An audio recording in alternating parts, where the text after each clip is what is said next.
আজকে আমি করব দুর্দান্ত এক স্বাদের মাটনের ঝোল। তবে দেখে নাও এই সিম্পলভাবে মাটনের ঝোল আমি কেমন করে তৈরি করছি। দেখে নাও রেসিপিটি। রান্না করার জন্য যে আমি আলু নিয়েছি সেই আলুগুলো আমি প্রথমে ভেজে নেব।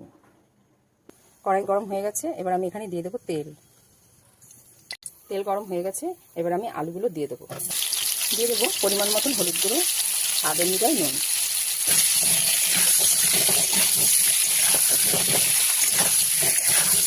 আলুগুলোকে লাল লাল করে ভেজে নেব। ভাজা হয়ে গেছে, এবারে এই আলু ভাজার তেলের মধ্যে আর একটু তেল দিয়ে দেবো।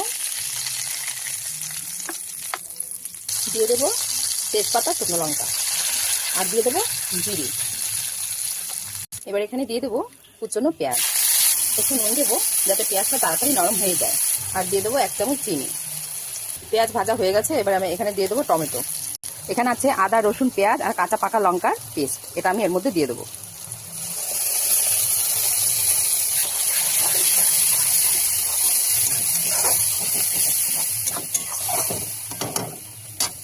এখানে দেবো কাশ্মীরি লঙ্কার গুঁড়ো, দেবো ধনে গুঁড়ো, আর দেবো জিরে গুঁড়ো, দেবো 1 চামচ হলুদ গুঁড়ো, আর দেবো স্বাদ মতো নুন। মশলাটা ভালো মতন কষাবো যাতে তেল ছাড়ে। তেল ছাড়া পর্যন্ত মশলাটা ভালো মতন কষাবো। এখানে আমি মাটন সেদ্ধ করে নিয়েছি। মশলা কষানো হয়ে গেলে আমি মাটনটা দিয়ে দেবো এর মধ্যে।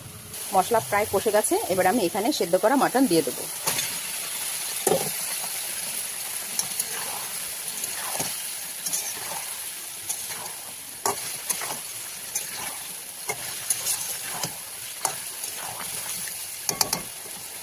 আলুগুলো এর মধ্যে দিয়ে দেবো, ভাজা আলুগুলো।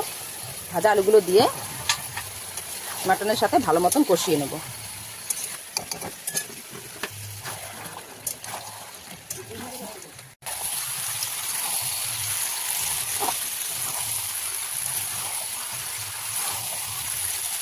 দেখো বন্ধুরা, মাংসটা আমার ভালো মতন কষানো হয়ে গেছে।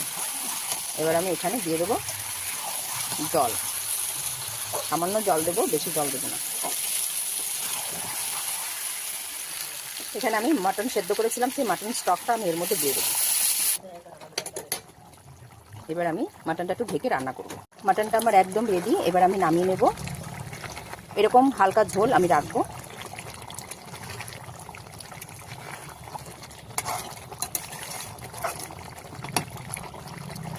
দেবো সামান্য একটু গোলমরিচ গুঁড়ো। গরম মশলা গুঁড়ো দেওয়া হয়ে গেছে, এবার আমি নামিয়ে নেব। মাটনের